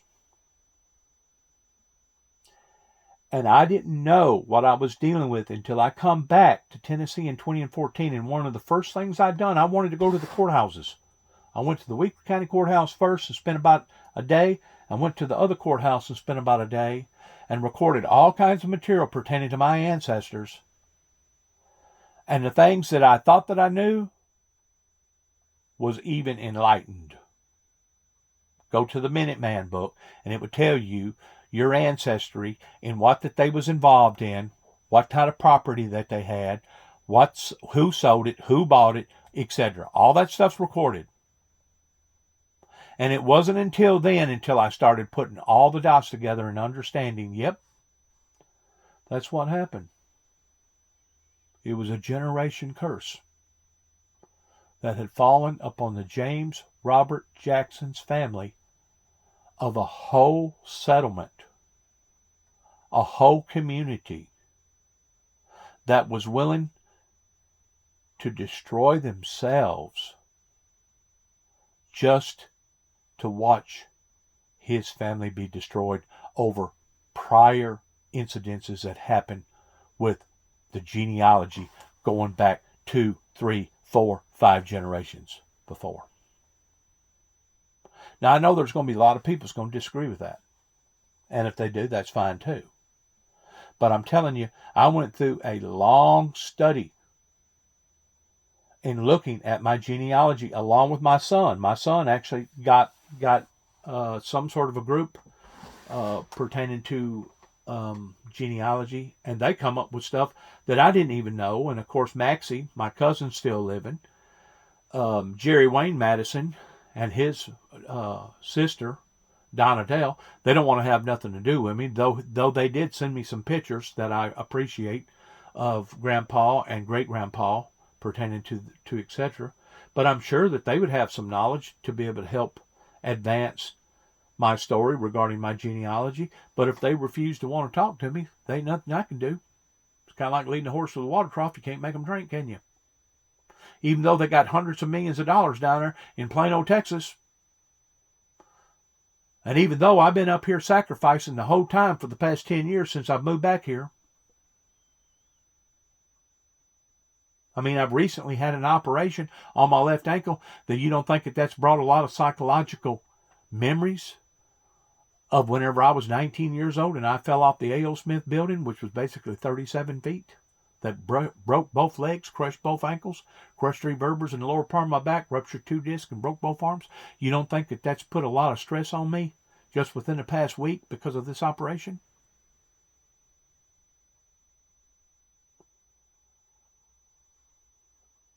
Good luck to all of us. God bless America and shalom.